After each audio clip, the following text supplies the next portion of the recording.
What's up? Happy What's Sunday. that? How you guys doing? Well, we'll find out here once the game's over.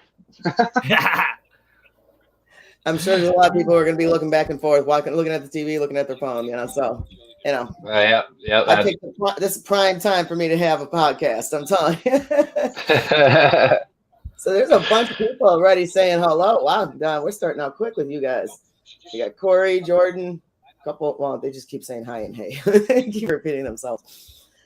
So as you guys know, I'm Fran the Savage, and with me today, everyone, I have Scream at the Sky, Houston's Babies. How you guys doing? What's up? What's up? How are y'all?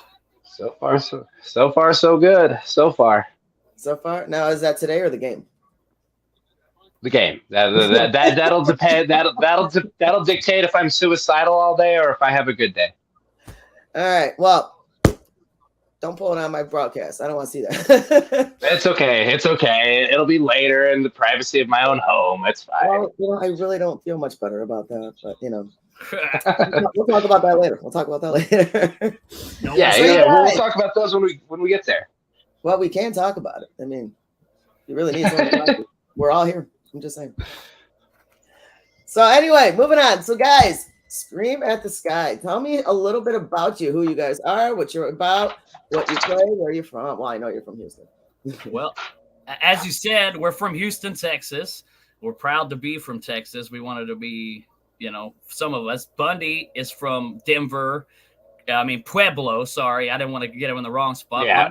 Bundy's from Pueblo, but most of us are from Texas. I created the band in 2018. We played our first show in 2020, and we toured all through COVID and through all the stuff and played the shit out of music and created what today is called Scream at the Sky. We're a hard rock industrial. It's what most people treat us and classify us as, but I consider as a multi-genre band. We play all styles of music, a little bit of everything, but we do hang on to the metal edge and everything going on with metal. And that's all. That's what we're all about. We represent all. Why is he saying wash hands? We represent all metal music. Everyone always says, "What do you guys do?" You're all over the place. Cover bands from 80s glam, and honestly, dude, we're so multi-genre. With our taste, why should we limit ourselves? And I understand it when the musicians do it. If you can make that shit kill, do it. Yeah, that's and why you guys do. Yeah. You guys put on a hell of a performance. I've seen you play a couple times, and you guys are badass. I've known Brian a little bit longer than the band, but yeah, the last time I saw you guys, it was actually you played in Rockford. Yeah, Rockford. Yeah, you were in Rockford with Pigweed. I remember that, but I actually missed the show because I had to work. I was there for the after party. Yeah. We like to play Rockford, actually. The Stockyard and Ginger and his group of people over there is really good to us. We like that place. I like playing that place, actually. Yeah, we got to start bringing Rockford out to the West, come out to WC, come out to Chicago. We got to start introducing a lot of bands from out there out this way. Yeah. I'm working on it. So anyway, you guys. So yeah, seriously, this year you guys have been all over the damn place. You've been like tour after tour. Yeah, coast to coast. We haven't been all the way to California yet, but we did hit a lot of states this year. Whether we were working for bands or playing with Scream at the Sky, we plan on we're hitting the East Coast in a couple days. So we should like I said, any state that we can get to, we're there as a complete do-it-yourself band. We don't have any labels or backing or anything like that to help us. We just come home and work our day jobs and save enough money and hope for the best and go out and wing it and just play as many shows as we can. I'm seeing that. But so how is that with your day-to-day life? With you guys constantly going on tour, you have a normal life, obviously, at home. You got families, you got jobs. How does that work out? Are your jobs and your family obviously cool with it, or is it making things rough? My family's totally cool with it. I just told them all, my kids, my wife, everybody like that before, that I was going to be like, that one day my calling was going to come and this is what I wanted to do. And I pretty much consider my job no much less than a truck driver's job. You're out for a month and try to do the best you can. And then you come home and spend as much time at home and work your ass off and that, And, Yeah, I can see that. That makes sense. Yeah. but I mean, Yeah, I mean, it's pretty much. I was gonna say it's pretty much the same with me. I mean, like my girlfriend and my kiddo's still really young, but my girlfriend's super cool about me going out. Same with my job. I've been working at the same place pretty much the entire time I've ever even worked. So I mean, almost a decade I've been there, and they're super understanding. They're like, yeah, no, go do your thing. You got a job when you come home, and it's because I bust my ass when I am there. So being there for almost a decade, that really helps because they're, like, hey, go do your thing as long as you let us know within, an appropriate amount of time. And, tours being planned months in advance, it's super easy to give them a schedule and say, hey, this is where I'm going to be leaving. And they just let me go. Yeah. Same thing with my jobs and stuff like that. I work as a mechanic. I own a screen printing shop. Everything's scheduled. So it's all a sacrifice all the way around, whether it's with love, hate, or work or anything. It's sacrifice all the way around for all of us as far as the band going, our families, our jobs, everything we do. It's a big sacrifice, but if you love something, you got to do it, or you're gonna die. You're gonna die unhappy, and that's the way I see this in life. I won't take no for an answer. I love playing guitar and singing, and just that's my favorite thing to do, and puts a smile on my face. So I'm not gonna slow down to that. No, yeah, well, like my job, right, and like my job, I work as a CNA in a nursing home, so I'm like the guy your grandma and grandpa absolutely adore. I'm that guy who wipes their ass. And then you go and leave them hanging and go on tour for a month. Yeah, and think something wrong. Yeah, but what's cool is they're all like it's not even just like my bosses and stuff, because they're all super about me going out and doing this, because they know I've been doing this well before I ever went and worked there, and they know I'll leave in a heartbeat if I ever try to stop. But even like the people I take care of, they always like hearing about where we go and the things we get to do. So it's like I get to go out, live a little bit, and they get to live vicariously through me. So it's pretty cool. Yeah. Because, they're stuck in, the nursing home. They don't go nowhere. So it's like me, I get to, get to go do all these cool things in all these different states. And then all of a sudden, I get to come back and tell them like, oh, yeah, I was just in Florida and I was just in Texas and I was on the beach and we got to go see this and got to go do that. And, You come back with stories and entertain them. Oh, yep. Totally. That's awesome. See, that is awesome that it works out for you guys. Some people don't have it that easy. I feel bad for my job. They look at me, they're like, so yeah, but they love me. It is what it is. Yeah. So yeah, I mean, you guys just finished up a tour, and that was a tour I wish I would have been. I know Psychobilly was on it also, in Rockford, and that would have been a killer show. Oh, sorry, I missed that. But you guys are going back on tour now. Yep. And you're gonna go with not Lydia's Castle. Who is it? Lydia Can't Breathe. Yeah, Lydia Can't Breathe. I'm like, it's not Castle, it's Can't Breathe. Yeah. Lydia Can't Breathe. They are badass. I do love their music. I have, I've talked to them, I believe, at least once or twice. And yeah, these guys are awesome. And you guys are going to be going all on the south. Well, not all.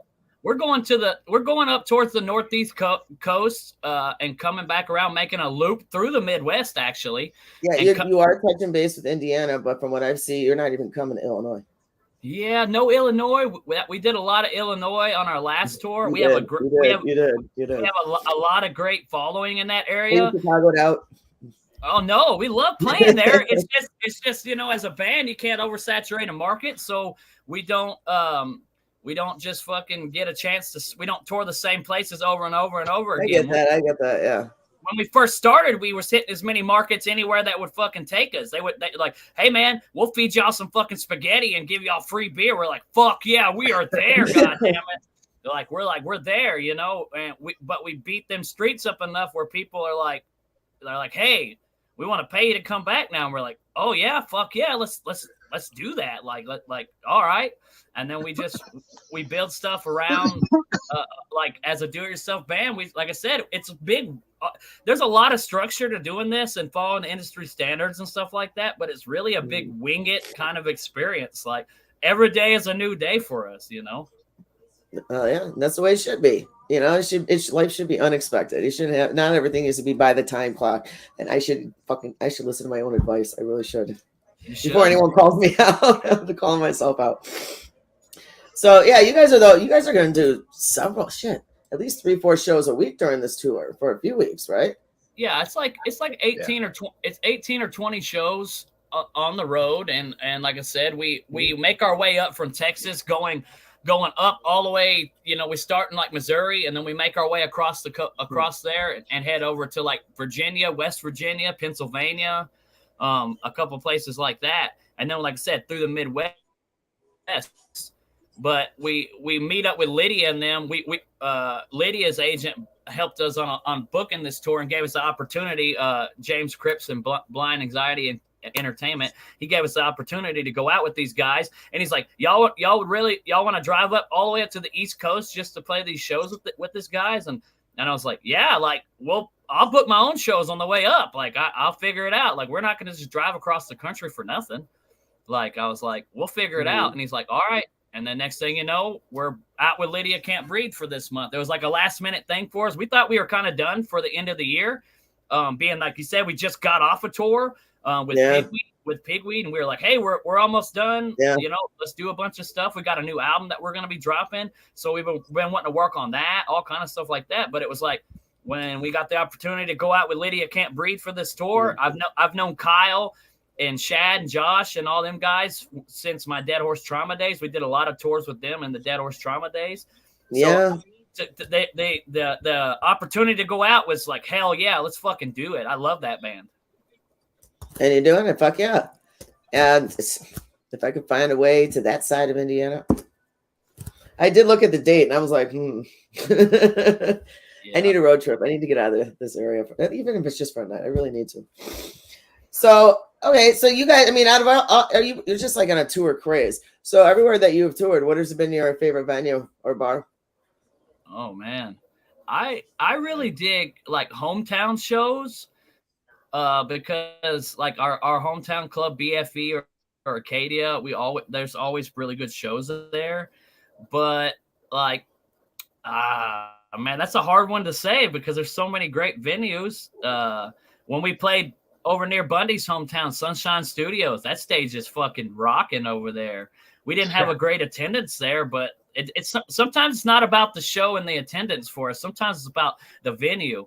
Another one of my favorites would have to be in Salt Lake City when we played on the Andrew Boss tour. It's called a Sound Check, I believe, is what it's called. And man, it's like 4 or 5 rooms. Oh, the Complex. It's called the Complex. Sorry about that. Yeah, Complex. I was like, no, that doesn't Complex. Yeah, and where's that at? That it's in Salt Lake City, Utah. Okay. Yeah, It was a dope ass state. That's Andrew Boss's hometown, and man, they showed us a great time on the What We Do tour and the other tours that we did with them, and we got to play their hometown. It was cool, man. To always like hometown shows, right, with bands. So it's hard to say. I know I saw you guys back in, what was it, April or May? Oh yeah, Cafe Acoustics, another one. Heck yeah. Remember, I saw that pop up in the comments. Cafe Acoustic. Yeah. Yeah. We like that venue too. And that's in St. Joseph, Missouri. Christina and her husband and their whole crew is amazing also. All right. Well, next time you come, next tour, if it's been a year, which I doubt since you've been here, so Bram, we're coming through. Just saying. Yeah, you won't see us in the winter. You won't see us in the wintertime. Fuck all that snow and all that shit. We ain't. I'm from the South. Bundy and them like this shit. Rude. Let your balls drop. Yeah, I'm from the mountains, but I still don't like that. I still don't want to be touring in that shit. I ain't dumb. Yeah. Well, then when you come in spring, when the weather's still crappy, but there's no snow. Well, there's still maybe snow. We get snow 2 days after it's 70 degrees here, man. This fucking weather's here. Yeah. See, I don't blame you. It's okay though. You can keep that. It's like t-shirt and flops weather here in Texas still, like rolling. Don't rub that in. It's actually really nice today. This weekend's like in the 70s, which means next week is probably going to drop to 20 and 30, and everyone's going to get the flu, and then government's going to say COVID. So, yeah, I'm right though. That's the problem. We don't want none of that, bud. So what do you guys do in between your tours? I mean, have you guys been doing any recordings, any songwriting? What you been up to in between everything? I've been swamped. Like I've been printing all the merchandise for this new tour. Got a bunch of new designs that we're gonna come out with. We just finished a new album. I just got done in the studio. I recorded back in like January or February with James Gelber. He's the ex-Hemlock guitar player, but he also runs his own company, Gelber Tone, works for Dean Guitars, cool stuff like that. He's a good friend of ours. I started an album there, and I actually just got the masters back like an hour ago from James, so that we can check this out and hopefully set a release date soon. That's the only drop soon. Well, like a couple weeks, you know. We got some videos we're going to be working on, and you know, it's all about funds with us. Like basically, it's when you got to have the money to do stuff like this, and it takes time. You can't just half-ass dropping an album or even singles, or you got to put forth the time and effort and do what the industry expects you to do, because if not, then it's just going to get washed in Facebook land or washed away in an algorithm, or nobody ever going to hear it. Nobody's ever going to fucking care, you know? Yeah. And so, so we have, you just finished an album. It's coming soon and working on getting a master. How many songs are on the album? Currently 13. Really? That's a good amount. Good. Yeah. It's got some good. I think it's got a new evolution of Scream at the Sky, I should say. Really? Yeah, man. It's just got some different stuff that we've been working on. Some of the songs we've been started playing live, and people have been really digging them. I don't know. Like I always leave it up to the audience to judge on what an album sounds like. Some of them may hate us. We're an acquired taste sometimes. Some people are like, you sound like Blink-182. And then sometimes they'll be like, y'all sound like Megadeth. And I'm all like, we get some weird references sometimes that we don't even believe. Like, we're like, all right, well, the simple question is, or the simple response for me is, I'll take any of them fame, any of them stadium tours that any of them bands you reference as are playing. I'll jam that shit right now. What's up? Fuck yeah. You know what? The fact that your sound is all over the damn place, which justifies what you said earlier. And that's awesome. You know, if people are still liking your music, who gives a shit what you sound like? You're grabbing their attention, which is exactly what you want.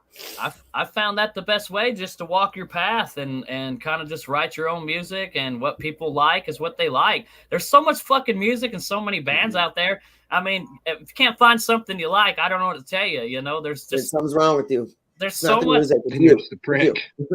Yeah, you're just a dick or an elitist or something. like I listen to I got so many homies that play in different style bands that I just like. I listen to them like, yeah, this shit's badass. I'll listen to that, and it can be rock and roll, country, dance, techno, hip hop. Yeah, hip hop, like any of that stuff.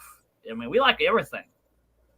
Yeah, same. I have minimal liking for country, very minimal, but everything else, I grew up with everything, so I understand that completely. Yeah. So who writes the music? Is it all of you, or is it just you, Brian? Well, currently, from the beginning of Scream at the Sky till recently, I wrote almost every piece of the Scream at the Sky discography, from vocals to guitar to bass to drums. Everything. And then I actually give my tunes to like Dave, my drummer. He's been with me since almost day one. I say, all right, here's what my idea. And then he's like, all right, this is what I'm going to play instead. And we track that, and then we go from there. But now, all my guys are going to start being part of this writing process. It's just, we played as a 2-piece band for almost a year with Scream at the Sky with just me and Dave. So somebody had to keep pumping out the music. I mean, you can't stop writing. That's one thing I refuse to do, is I always write around the clock. Sometimes I wake up at like 2 a.m. I just start writing a song. I like to write, and that's the beauty of the internet and this world we live in now, is we don't have to be in the same place at the same time to write songs or riffs or anything. It's like, here, I wrote this riff, someone shoots it over to me, and we can write on it around the world. Right. So, based on that, have you ever had like writer's block at all? I mean, you say you're constantly go. Have you ever had writer's block? I believe that everybody has good and bad days when it comes down to it.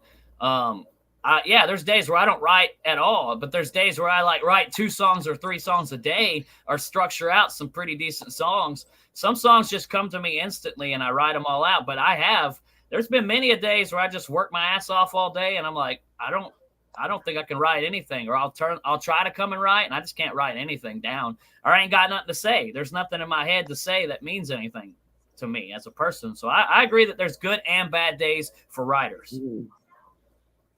I get that. How about you, Bundy? You know, I do write a lot, and you know, I'm usually trying to, and I at least try to, if I can't write anything, my big thing is I've been trying to learn, because me and Brian, we both have worked for bands in the past. You know, he's worked for like Head PE and, you know, the Birthday Massacre on their last tour. He was just on there with them. And I worked for, you know, guys like Puddle of Mud, Saliva. It's actually how we met was, you know, he was working for Trapped and I was working for Tantric and Puddle of Mud on Mudfest. And that's how me and Brian met. But my big thing is if I can't write anything, then I at least try to learn something by somebody I've worked for, or, you know, at least try to pick up something, you know, something, at least try to play at minimum. Even if I can't think of anything, just play something. Right. You just got to keep going. I get, you know, I wish I was a musician, because just interviewing you guys makes me feel like, you know, I got the easy passion. I just sit here, ask you questions, you know, but I'm also very active in the scene, and everyone knows that I do more than just, you know, do journalism and stuff like that, you know? So I get it. You know, it's like when it's your passion, it's your life, and that's the first thing that's on your mind, even before you open your eyes, and, you know, before you wake up for the day, you're already thinking this, you know, what you're going to be doing. You know, you wake up, it's like shit, this and that, you know, everything gets pushed aside just for that. And you guys have been like crazy, and that's right. You guys also did the Birthday Massacre tour. I forgot about that, and I was going to bring that up. That's on here too. How was that? Was there cake?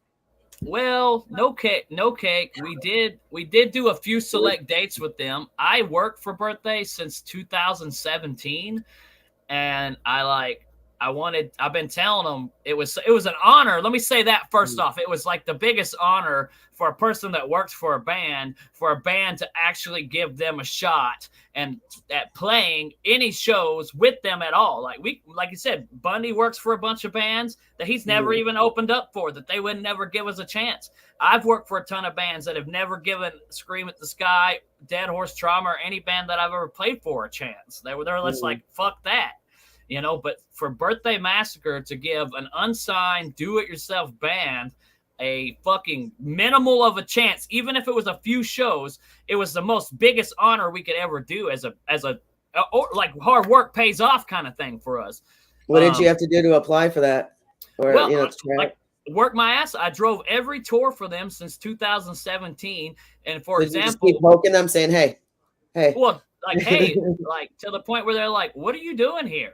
And I'm like, I'm networking. I'm trying to talk to as many people as I can. And they're like, you're just as good as any other person out there. I'm like, that's not how it works. I said, bands like you have to give other smaller bands and people, artists, a chance. I said, y'all control this style of industry and stuff like that. There needs to be more bands that give smaller, hardworking bands a chance. The problem is there's so many bands out there that believe that look great on paper, but they're not really hard workers. So I thought in my head, I was like, well, hey, I'll work for them and I'll slowly just become one of their friends. I'll slowly become a person that like they know. And then they, like I said, they just one day popped it up and was like, hey, we want Scream at the Sky to do maybe a whole tour with us or something small.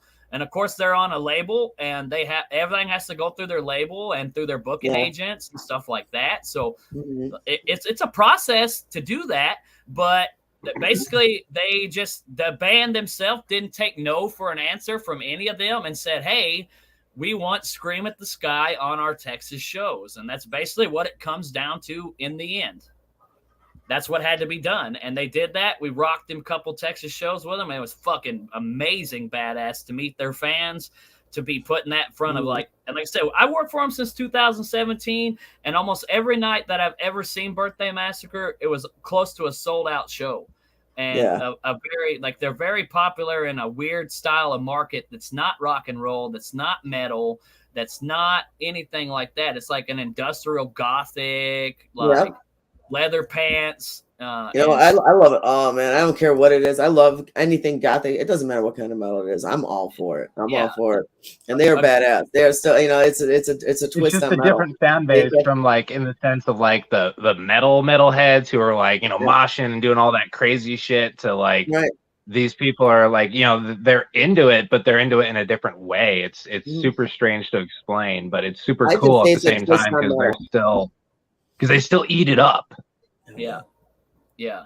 Well, the stage presence makes the whole thing too. When you got a band that they don't just sit there and stand and play because they're playing. They actually, you feel it, you see it, you hear it. The audience is wearing their spit. You know that these sons of bitches are doing it for the music itself, like the passion. They're feeling every lyric they're singing. And when you see how active they are, and they're destroying the stage, especially the front man, the lead singer, the front woman. When they're all over the damn place, man, it's intense, and it pumps up the crowd, You said it word for word for me. That's actually why I play live music and I don't do a lot of live streaming, and like live stream shows during COVID and stuff is just not an option for me in my mind. I was just like, I want to play shows, and I've been playing music for 25 years on all styles of bands, and from like, that's what you said it plain as day. The spit is on them, the blood is on them, the tears. That's what I do it for. The sweat, the tears. I mean, like one of my first concerts that we ever went to and seen, it was just a local band called Hollister Fracas here in Houston. And they went up there and just fucked this place up. And I was like, holy shit, that's what I want to do forever. And also like another band, ICP. I've seen them like 5 or 6 times. Their stage show is whack, and the bringing the audience in with you with the blood, sweat, and tears. You said it perfectly right there in that thing. Like that's why I play live music, and that's why I continue to play live shows as much as I can. That's my favorite part of the day. Oh yeah. Well, and I mean, at the end of the day, it's one thing to hear something on, a CD and say, "Oh, that's cool," and love the song. But it's another thing for even me, like, because I sometimes look like the whole dickhead watching somebody who I'm really into because I'm just sitting there, arms crossed. But at the same time, it's like I'm just so intrigued by the actual person in front of me who wrote the fucking thing, who played. It's one of those like surreal experiences to still see, even for me, some of my favorite bands that way. Right. Yeah, and I mean that's it's just so much fun. So I'm like fumbling over my words because I want to say a million things. But yeah, you guys worked for a lot of people. You have mass influence surrounding you for quite a few years. I mean, how much have you learned from that influence, do you think? I learn from every band that I work for and every band that I watch. I see a lot of bands, and I'm always thinking, damn, I want to be that fucking badass with some of these bands that I watch. Birthday Massacre is just one of the examples. Like, just, man, some of the stuff they do, I'm like, holy shit. And I tell them that every day, and they're just like, oh, whatever, man, you're just telling me that. But some shit I see live with some of these bands blows my fucking mind so much and intrigues me and makes me want to go harder than I ever went. And I'm like, whoa, like, I get this yearning sensation when I see live bands play deep down inside. I'm like, yeah. I got to do that one time in my life. Like, it's more drive for you. Oh, totally. Yeah. I mean, because when you're the guy setting up everything and you don't get to play every night and you get to watch, I mean, it's still amazing to be a part of everything, but at the same time, you want to be on that stage more than anything. So you pick up the little things of like, for example, when I was on tour with Soil and I worked for those guys, I would pick up things from Tim King, and it was just like, now to this day, everyone's like, oh, you play so badass. It's like, oh yeah, this is from this guy, this is from this guy, this is from this guy, all guys who I've worked for in the past. I've just now made it my own. Right. You owned it. But it's little, tricks that you like from each little person that, you work for, to where it's like, that, you pick those up and it's like, yeah, I'm going to stick with this. And you start twisting it into your own little formula. And it's just, You got to put your own signature on it. Right. Yeah, that's right. Yeah. Oh yeah. I love it. I love hearing what you guys say. So, all right. So you guys have been recording new music. I'm just going to go down the list here. I got like 3 pages on shit for you guys. So, let's talk about your EP. I know you guys released your EP in 2020. Yep. Yeah, that was actually a really, really good EP. Any other future EPs coming after this album release?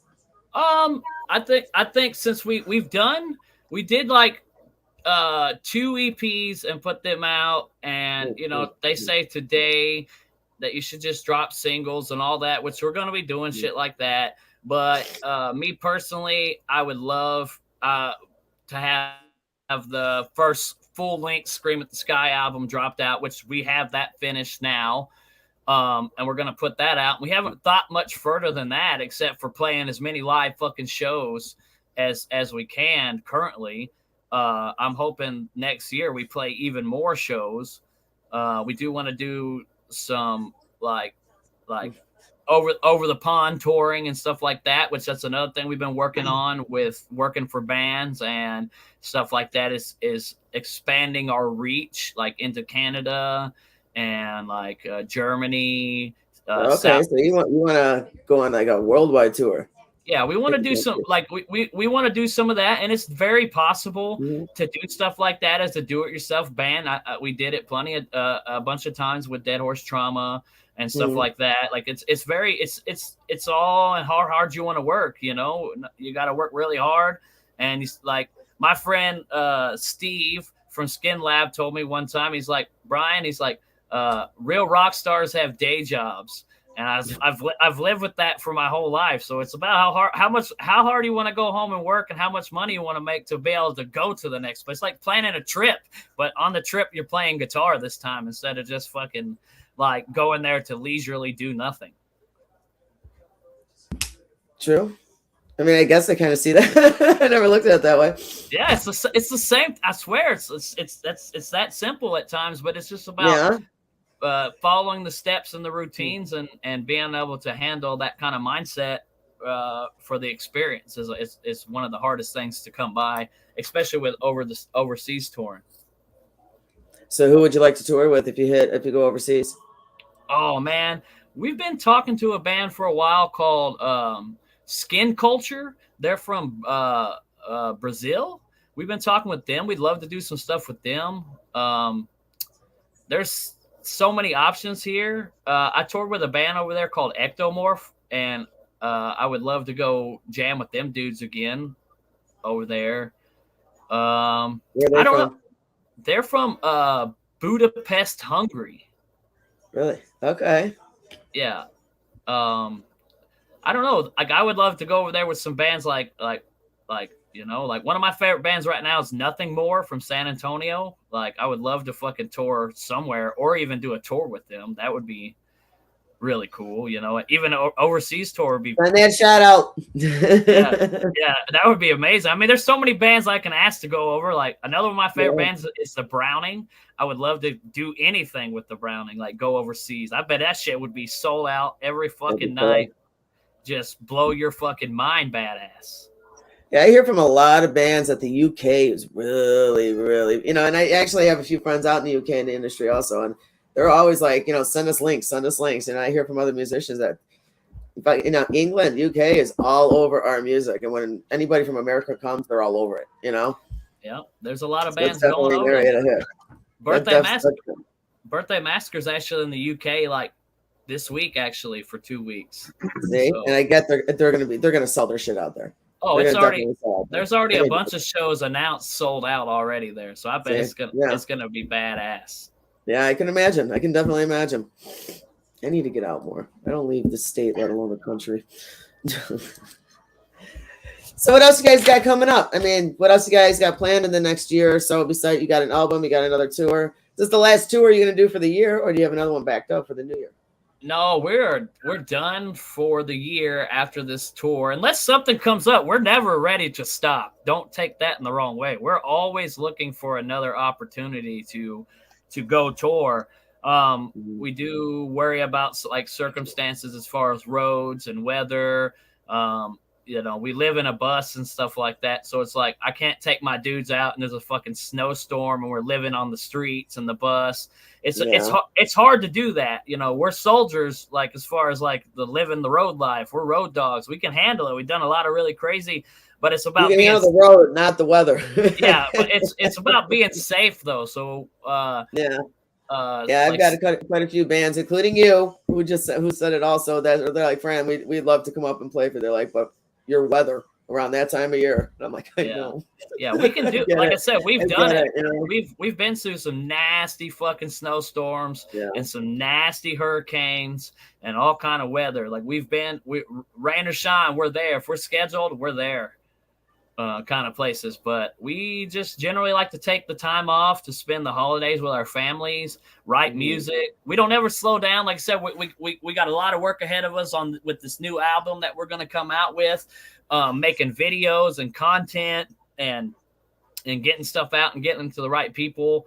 It's a lot to do as far as getting that done, but we're open to more tours. So if anybody is like watching and wants Scream at the Sky. The plan is to stay home for the holidays. It doesn't mean it has to be that way. That's what I'm hearing. Yeah, I hate to say it, but if I get a call tomorrow, he loves you, wifey and kids, but he's got to. I would fucking jump on a bus. I would jump on a bus tomorrow fucking morning, or an airplane tomorrow morning, and go fly do a tour if it was ready to go. I'm sure. I want to know the wives that are out there, ladies.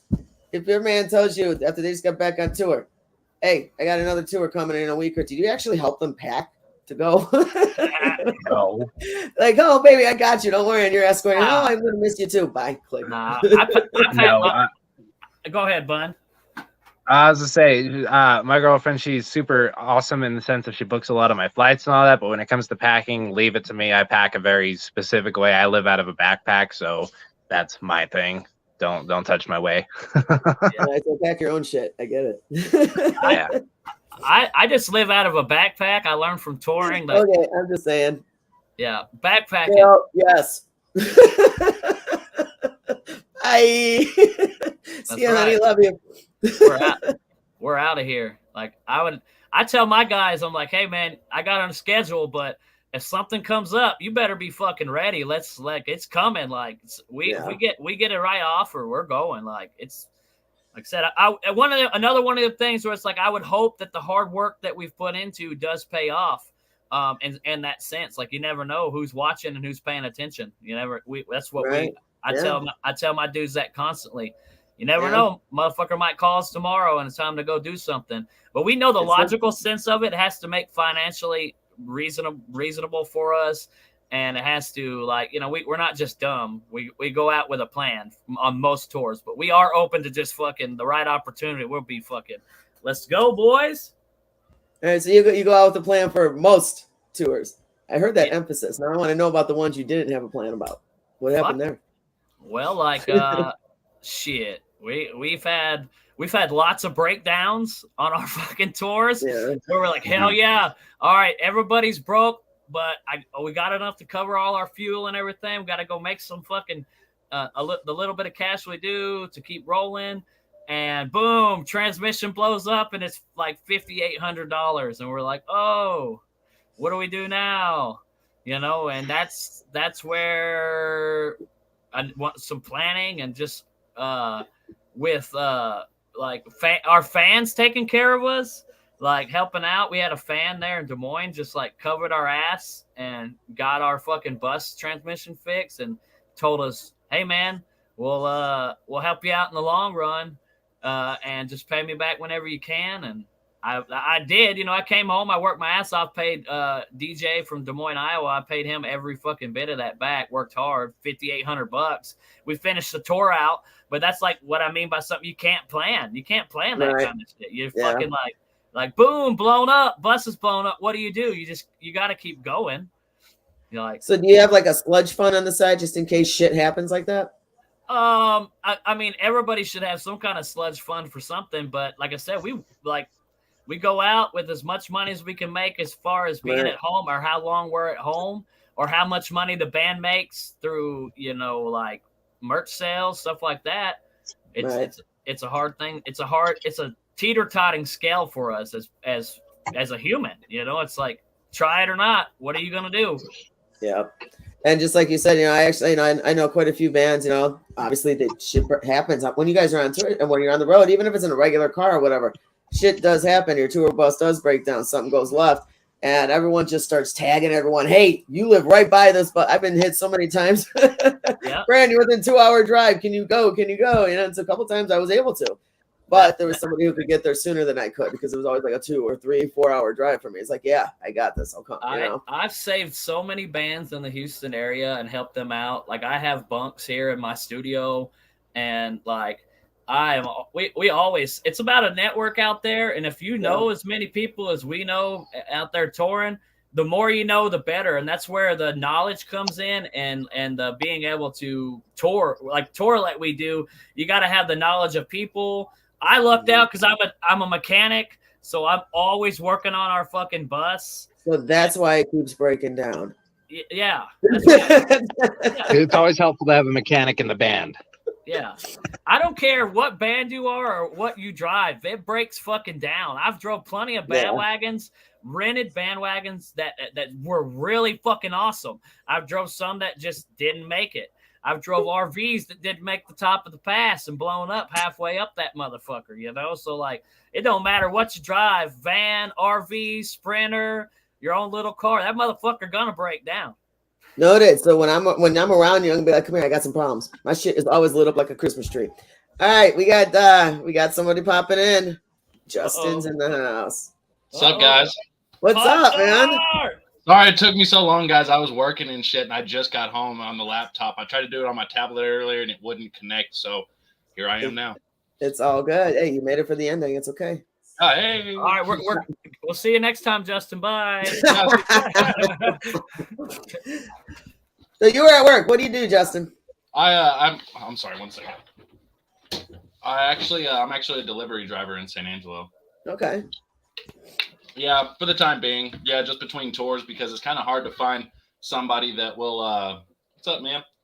It's kind of hard to find an employer that'll,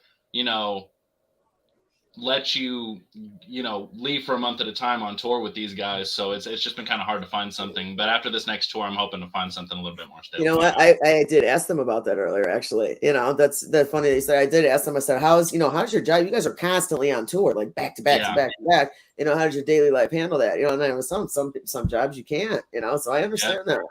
It's not easy sometimes. I mean, we do what we can, man. And we still get out there and we still fucking throw down all the time. That's all that matters, As long as we're there on stage. And you know what? Delivery drivers, they actually make good money. Yeah. It really is. You just got to put the effort into it. But yeah, you can. It is worth it in the end. Yeah. So, it's Sun Lion. Money that comes in as a self-funded band is that supposed to be banned? I hope so. It's typically geared towards building the band further. Videos, recordings, gears, promotions is all cost. Yep. Yeah. That's actually and that's only some of it. That's Dave, our drummer. That's him saying that. And what he's saying is basically all the money that we make as a band funds we don't make the guys in the band pay for anything. The band pays for itself at this point, or whatever extra has to be put forth. I just make it happen, figure out where I like to buy and sell junk and like hustle up every dollar we can, or we crowdfund. That's what those guarantees are for, and it drives me nuts when I have to, when I hear about the door. It's like, I got it when I first started at Savages. I was like, I understand it.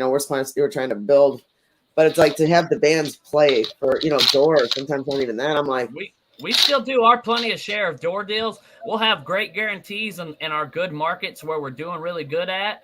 And then it'll be, well, we're only going to give you a door deal. And we just, at that point, we trust in like promotion that we do, and we trust in our merchandise sales. We still play empty rooms. It's just inevitable. Yeah. I can't stand it. Sometimes if it works out where it's more of a loss, and then you have the booking agent has no choice. I mean, it's not always the booking agent's fault. Yeah. And I know that shit happens to them too. If it's, like you said, if it's a bad turnout, that puts them in the hole in reverse, and now they have to work around something else and be like, and I don't want to do that. It all comes down to the promotion. We get last minute shows all the time with badass promoters that actually kick fucking ass and put the time and effort, and we all make money. It's all about a promotion thing at that point. But like we get some where the bar didn't advertise anything, nobody did shit, nobody even knows you there except for your homies that actually give a fuck and actually come and see you. Right. Yeah. Otherwise you're just fuck, boys, let's get up there and do that 30-minute banger, knock this bitch out. At least we got fed tonight, and roll on to the next fucking place. That's what it Spit is, your man. sweat all over the fan. Spit whatever your sweat is off on whatever fan showed up. Kill the stage. Move on. Yeah, and hopefully that one fan spends like $200 and buys merch, but it never happens that way. We always just getting blazed with our friends, and we enjoy when people just come and see us. But most of our Merch definitely helps. Yeah. most of our good friends and family and fans and stuff, they come and always take care of us across the road. And once again, that comes from touring and getting out on the road and beating the streets up over and over and over and over again. Because there's friends I have in cities. There's friends that Bundy has in cities. There's friends that Justin has in cities. There's friends where we go and they're like, we don't know a motherfucker. And we're like, hey, if anybody wants to house a bunch of fucking hippie ass fucking stoner band that wants to we sleep in our bus, we'd love to just fucking grab a shower and wash our asses. And if you want to feed us, we'll totally fucking eat. Wash the dishes and everything, man. Yeah. We'll wash the dishes, mop the floors, sweep that bitch up. We'll leave it cleaner than it was. I promise. Now, if a perfect stranger would do something like that, I'd want to hug them. But at the same time, I'd be like, "What's wrong with you?" No, we didn't. Unless you're out like in the country, if somebody does that in the city, you better be strapped. I don't know, but if they do it in the country, we give them all the it's hugs. a lot nicer. The South is a lot nicer. I noticed that. I did notice. Who doesn't want hugs though? I mean, we give all the hugs we can. That's like the first thing. Justin I know. I've gotten nothing but gives all the mouth hugs. All you bandits. I'm like, I don't want to hug, and I'm like, oh, ew. Hi. You guys are covered in sweat, dripping from your fucking Smurf dreads and shit. Okay, I gotta ask. Fucking Smurf dreads. It's blue. It's blue. This is. I know it's blue, Brian. Is it your favorite color? It's always blue. It's been blue for like 5 years. No. Purple's actually my favorite color. I don't think I've ever seen you with anything other than blue. It's just been my signature for a long time, and I got some friends. And my friend Dylan from Danville, Illinois, he calls me Big Blue, and it's just one of those things that kind of stuck with it. And I call you Papa Smurf. Yeah, see, I got all kinds of names, so it just kind of stuck. And like people are like, when they walk in, they're like, "Which one of you is Brian?" And they're like, "That dude with the blue dreads." So it's just the one with the pretty hair. It's just one of those things that kind of stuck with me, and now it just here it is. David says hello. Yeah. He's been very active. I've been trying to pop as many of the comments on as possible. If I miss any, it's okay. We can read it still too.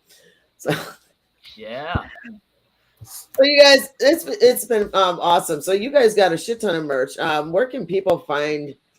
Let's see, what was it? I was actually going to wear one of your shirts, the shirt I got from you guys when you were in Rockford. Yeah. And I didn't, and I was going to wear it for the podcast, but I didn't because you can't see what I'm wearing. I mean, you guys have no idea what I'm wearing from the neck down. I could be in PJs for all you know. We know what Bundy's wearing. I can see it on his collar. He did that on purpose. Look, see? Fucking Jaguars fan. How's the game? Stressful. We're winning, but they're driving down our throat. He's stressed out. You can see it in his eyes. Yeah. Your boy's he's playing smart. He almost looks like he's actually paying attention to the interview, and he's got it right by the laptop. They're like coinciding, and he's just like, "Yeah, it looks good." It's half and half.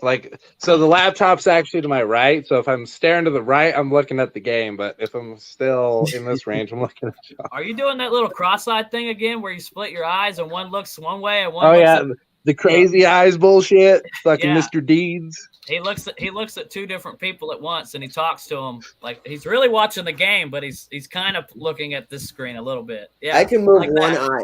I found out recently why. Apparently, I have a lazy eye. If anyone ever notes in my pictures, I always have one eye that looks a little more squintier. I thought it was just because I was always stoned, But it turns out that I actually have a lazy eye. It's my lazy eye that when I can purposely go cross-eyed, but only one eye will move and one stays perfectly still. And everyone's like, "Dude, that's not normal." And I'm like, "I know, but it looks cool." No, it just means you have a lazy eye. Damn. So yeah, I've been defective. You called yourself out on that one. You called yourself out. We didn't say it. We didn't say it. I'm saying I don't give a shit. I ain't got nothing to hide. All beauty is flawed. That's right. That's right, darling. Just saying. I'm not afraid to be me. I expect all my flaws, even if I'm like, shit, yeah, I did that every week. Yeah. So, Justin, do you do any writing with the music? Do you ever help out? Do you help out with that? Not as of recently. I have like I do differentiate the solos a little bit from the live as far as recorded stuff. Like it differs a little bit.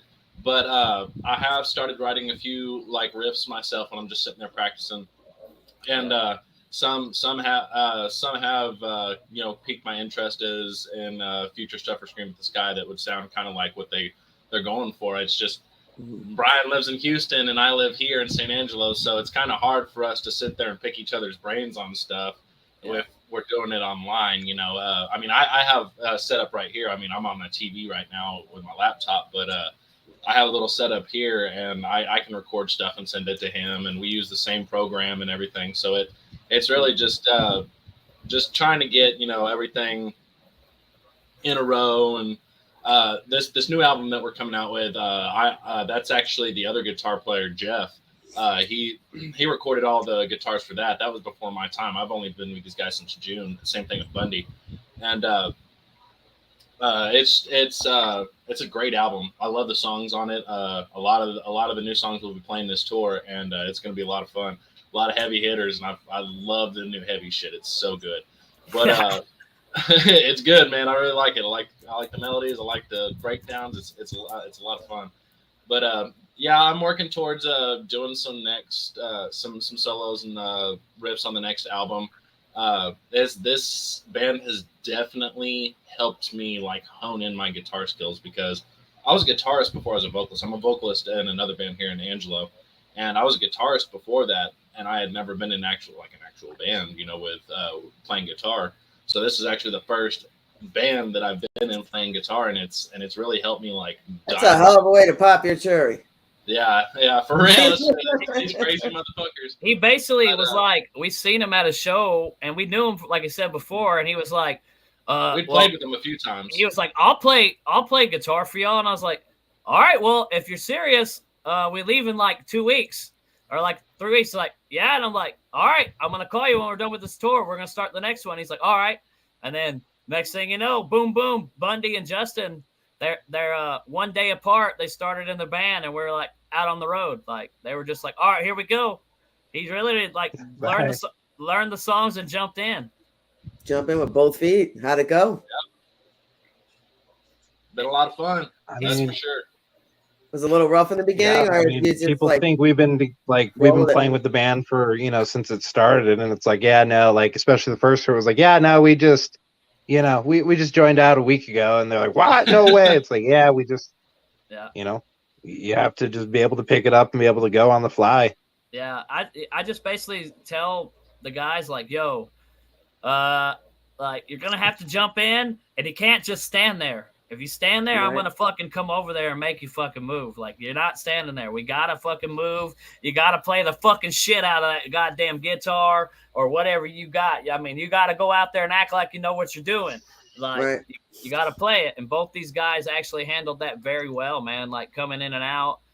But that's how we designed the band. Scream at the Sky is by like, if somebody can't make it, then just let us know, and the next guy's there. We want a core market like we have now. We have one of the best cores of Scream at the Sky that we've had in a while. And like I said, we did it as a 2-piece for a really long time. So for these guys to step in and be able to just jump in head feet like that is a very hard thing to do. It's brutal out there on the road when it comes to it. It's not as easy as it thinks. It's like you got to learn the way. So with them popping in on the tour, literally within weeks before you actually hit left, what was your mind frame? What were the things that you were thinking about? Like had confidence that this was going to go, minimally bad, that everything was going to ride good, or do you have a paranoia or you start? Oh hell yeah. You never know. I've bought plane tickets for motherfuckers and they never show up. Like you just like, all right, cool, motherfuckers gonna be here, and I hope they learn the fucking tunes. I hope they learn, because we don't practice. We get together and rehearse maybe 1 day, 2 days before a tour. Like sometimes we don't get that. Sometimes a motherfucker jumps in on the tour. Like Bundy's first tour, we did 3 or 4 shows without him, and then he jumped on and finished out like the last 30 days with us. Like it was kind of like you never know. It's like, oh man, if this dude fucking sucks, it's like holy shit, it's brutal. And then you're stuck with him the whole fucking tour, or do you kick him out? Hell no. No, like, that's bus You tickets. got to go. yeah, you get that bus ticket home, dog. Like roll out. Like you know if you don't fit in the camp. Like most of the time. Oh yeah, you'll know right away. We prepare straight out. Like, yo, you're gonna come to my house first and live here in the studio with us for a couple days, and like learn the tunes. And I'm gonna tell you the first day what fucking sucked and what was good. And I'm going to show you the riffs if you don't know what riffs there. And it's up to you how fast you learn that material. And like I said, overnight, you got to learn. You got to learn. You got to play guitar all fucking night. Like, listen to that shit all. If you really want to be in a band, you don't show up to join a fucking band and not know material. But there is people out there that do. So there's always a paranoia about like, oh, fuck. Like, what if this dude shows up and really fucking sucks? Right. You know what? And I've heard so many bands say that, you know, a lot of it, they're worried about that. It's legit. I mean, you know, especially if you're going on tour right away, it's not just like a local small show. You know, you're already going on tour and you got immediate replacements. And if they don't already know your music, they got that crunch time. They got to learn that shit quick, you know, and you don't know how much time they're really putting into it until they actually hit the stage with you. Yeah. But you know, and, you know, but I can imagine what it's like for them, you know, if they're actually serious about it. It's like, dude, you have to literally live and breathe that music for the next week or two and know what the fuck you're doing to hit that stage. You know, you have to like that'd be like me getting an opportunity to go play guitar for Killswitch Engage or something crazy, or Lamb of God. And I show up and I don't know those bands. I don't know any of their tunes. I just show up and hope for the best. That is not going to work. You're going to get a fucking bus ticket home, like, and you might not even get that far in a process. That band might tell you got to send us 75 videos of you playing each song, you know, or like you got to. It's about how hard you work to get to that opportunity. But yes, people show up all the time and don't know what the fuck they're doing. I've seen people jump out there and wing it. I've had to learn music overnight for a band because a motherfucker got beat up. And the band's like, all right, well, we're done. We can't finish the tour out. And I'm like, nah, I'll learn the tunes tonight. And I'll play bass for you on this tour. I'll double duty it. And it's about learning the material and being good at what you're doing. But on top of learning it, adapting and playing the same stage show at the same time. It's about how much knowledge and you can maintain at one time. It's the hardest part to do. So what do you think is important about being a musician? Key qualities that you should have, no matter what you play? I would say, you know, one is being like, if you're gonna be in a band, no matter what band you're in, you need to basically make yourself identity. You know, like in a band, you need to brand yourself as a musician. Besides, as the whole band, is always going to be branded. But some of the best musicians out there are branded because they branded themselves as a musician instead of just following the crowd. It's not that they don't put 100% into said band or what they're doing, but they still have to be branded as a person in order to become any notable style musician. Right. Also being personable with your fans, like talk to as many people as you can, as many people like the weirdos, the misfits, the weirdest fucking people out there, the misunderstood people are like some of my best friends and fans on the road now since I've started this journey as a musician. And just because somebody wouldn't give them the time to hear their story or hear what they had to say. And some of them people to this day are the best people that's ever brought me gifts, food, places to stay, paid for tows, fixed our vans, bought our CDs, wear our fucking shirts, drive 10, 12, 40 hours across the fucking U.S. to come see us play a show. So that's some of the best advice I could give as a musician needs to have. Respectable and very on point too. I get that. What about you guys? What do you think are key qualities a musician should have? Definitely to keep a good head on your shoulders. You can't can't let everything get you down. Like you can't. You have to keep pushing forward. Like you have if you're a musician, you have a goal. You have a goal to get better, and you never will. That's the curse of a musician.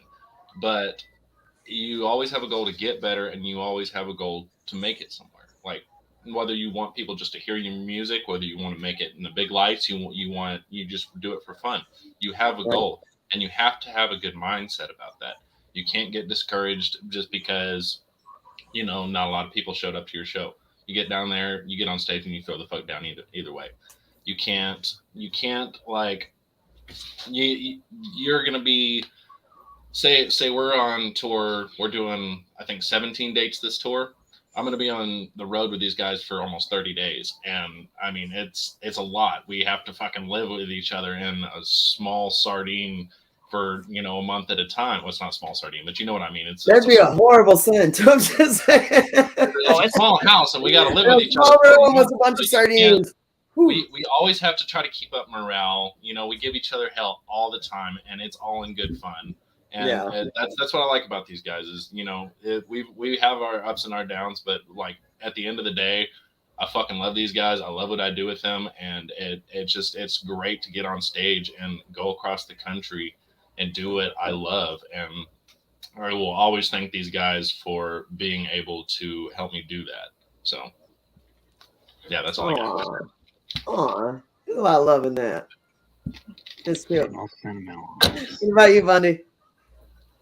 I want to eat. I mean, if you're going to talk in like the serious sense of music, like, you want to be serious about it. The biggest thing would, for me, learn to adapt, because no camp you will go into or no band you go into will be the same. Even if it's, somebody you've worked with before, it's not the same makeup as the last time. It's like, yeah, I have, chemistry with this guy and I know, what to expect from him. But at the same time, you don't know what the other people are going into. And I mean, like, even in this sense of, I met Brian on, like I said, the Mudfest tour, and, I've hung out with him before, and we kind of had a general rapport before me joining Scream at the Sky, but I didn't know Dave, I didn't know Pop Tart. I was just like, okay, cool, like these guys could be total dicks. I mean, I don't know, they could just be total, well, fuck you don't belong here, or See, and I was going to ask that. I was like, I was going to ask that too.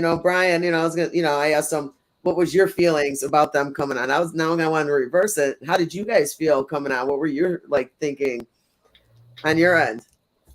Oh, that way. You go first. Whoever wants to go first, I don't care. I mean, for me, I've gone into so many different situations. I mean, either playing or working for somebody that it was. I mean, the first big tech gig I ever got was for Saving Abel, and I literally got a call from my best friend and the drummer in my other band. He called me. He's like, "Hey, Saving Abel needs a guitar tech. Can you go out?" I was like, "Yeah, sure. When do we leave?" He's like, "We leave tomorrow morning." So it's like, how do I tell my job? Well, hey, I gotta go. Like, I know I'm scheduled for the next, I don't know, fucking forever, but I gotta leave right now. At the drop of a hat. And, my boss was just kind of like, you'd be stupid not to go do this. So me, I wasn't too worried about coming into this, especially, meeting Brian beforehand. It's like, I know he's that helps. Yeah, you gotta meet Brian first. You gotta meet Brian first before you make any decisions. Right. He's just a big old stoner. So it's like, okay, cool. Like I could live with this. Yeah, no, Brian's cool. He's good people. Don't lie to him. It was kind of opposite for me, because I had only started doing music seriously about 3 years ago with my band here in Angelo, Victera, and we had played with Brian a few times, a few shows. Like my band had played with his band, so I had known Brian a few times, and like he said, we met at a show that he actually played here in Angelo, and that's how it happened. But I had never been on tour. I'd never been with a band that had music videos out and stuff like that. Like, this is my first, I don't know how you'd say it. He's got a lot of sponsorships and stuff like that too, so that's definitely a first for me too. And I'm just not I wasn't used to all this. Not this last tour, but the tour before that, the Andrew W. Boss tour, was actually my first tour ever, and my first tour with these guys.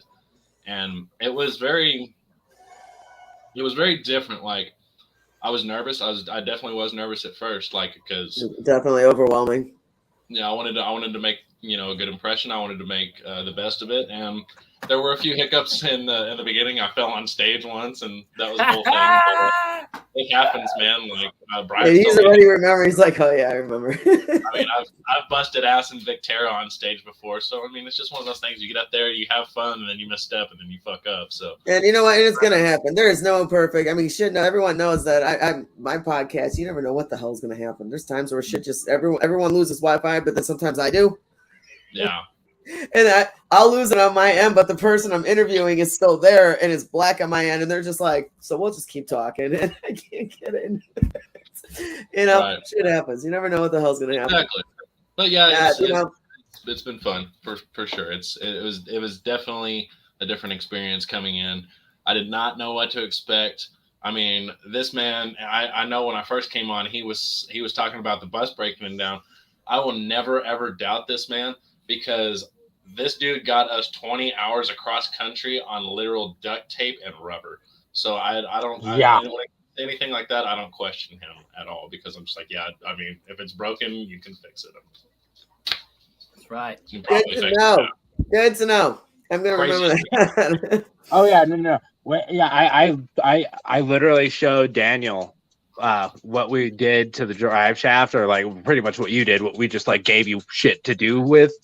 And Daniel's just like, are you fucking kidding me? It was literal duct tape and rubber. That's it. You got to get there. You got to get to the show. We don't miss shows. There's maybe one or two Scream at the Sky, maybe 3 Scream at the Sky shows we've ever missed in our whole career because of a bus breakdown. We either rent a car. Where were you for that one?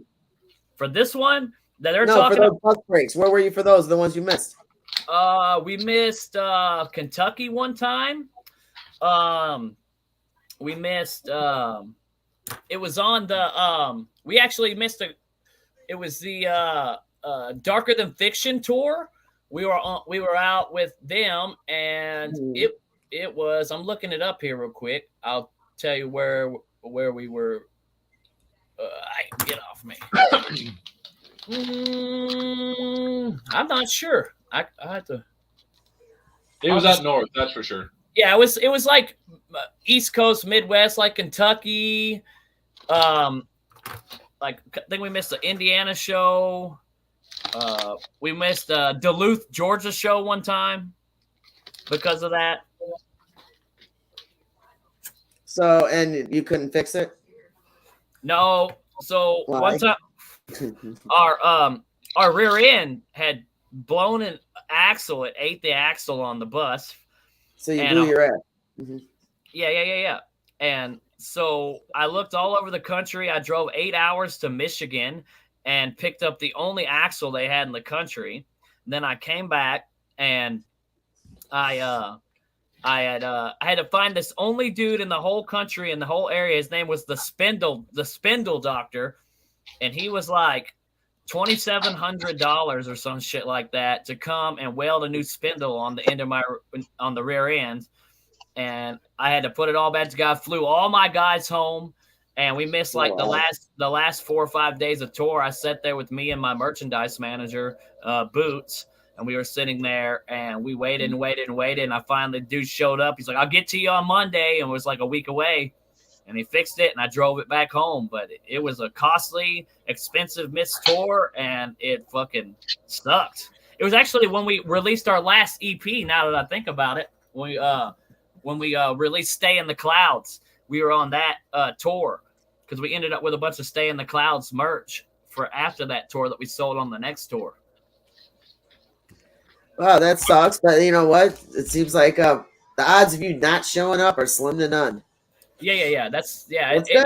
That means you got a good track record for that. Then that's good that booking agents can count on that. That's good to know. Yeah, our bus has to be blown the fuck up, like broke than a motherfucker. Oh, so I got the schedule. So we missed Kentucky, Louisville, Kentucky, Evansville, Indiana. We missed the Brower House show. Yeah, I was just gonna put this up. Sean just said that one in Chicago, maybe. Yeah, and a Fort Wayne, Indiana show we missed. What's up, Sean? And we were out with Darker Than Fiction and the band 3DR, and we missed a bunch of those shows.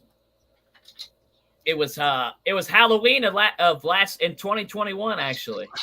Be right back. Is when we missed those shows. Hold on, we got Axel Surgeon. Oh, Axel Surgeon, that's him. Yeah, that's the dude that fixed our shit. Dave has a worse memory than all of us, yet a better memory than all of us. I completely understand that. Ironically, yeah. Oh, so it is funny. So you guys, I'm really glad that you made time for us today, but we are going to go ahead and cut this short. But let everyone know you are definitely, you guys are going on tour after tour. You guys are going on tour right now with Lydia Can't Breathe. That's about to start in a couple days, right? Yeah, we leave actually Friday to head up to Salina, Kansas to start that, and we meet up with Lydia Can't Breathe in Chesapeake, Virginia on November 3rd. That's where our tour starts up on the Upper East Coast. There you go. And when does it go till? It goes all the way until 11/19, and we end that in Winter Park, Florida at Haven Lounge. Nice. Then you can stay down there for a day or two. Enjoy the weather. No, we'll probably beat the feet back and fucking get right back to work and make some more money, make Christmas money, and until someone calls you for Christmas. Yeah, we got to make that. Yeah, fuck it, bring it on. That's good. I'm opening that door for you. I keep pushing it out there. Bring them out. They'll come. We're ready. You guys, so thank you so much for coming. I really appreciate it. What platforms are you guys on? Where can they find your merch or any information they need to know about you? Everywhere. If you cannot find Scream at the Sky on any social media platform or internet radio, you let me know. I'll make a profile. You find me, Google me, you name it. But it's on all the above. You name it, Scream at the Sky is out there. There's a lot of platforms now, man. And it's just like there's so many. So many to keep up with. It's a lot to do as a do-it-yourself band, being a social media curator for your own band too. It's so much stuff to keep up with. There's so many. Yeah. I can imagine. I mean, I see it on my end, and I'm not in a band, and I'm just like, no, I don't want to do that much. That's why I'm bringing in ladies. Okay, I got to start passing the buck here. I got something for you to do. Angel, red flag. So you guys, thank you again so much for making time out for Sunday Fun Day. I hope the game was fun. Watching the game and yep. I'm glad I could help you miss some of it. So you notice how I'm not watching it anymore. It didn't end well. It never does. See, don't say. I always see the thing is I always hope for a better Sunday, but it never is a better Sunday. I at least have the hope though. All you can. Well, I hope I added to that hope a little bit, or maybe I just slapped it down because you were hoping on a good game, and it's just like shit. It's either game or Fran. No. That's a hell of a believe me. I at this point, being a Jags fan after all these years, you just accept what you get. So you just learn to do other things and try not to be too mad. But you gotta learn to do it. All right, you guys.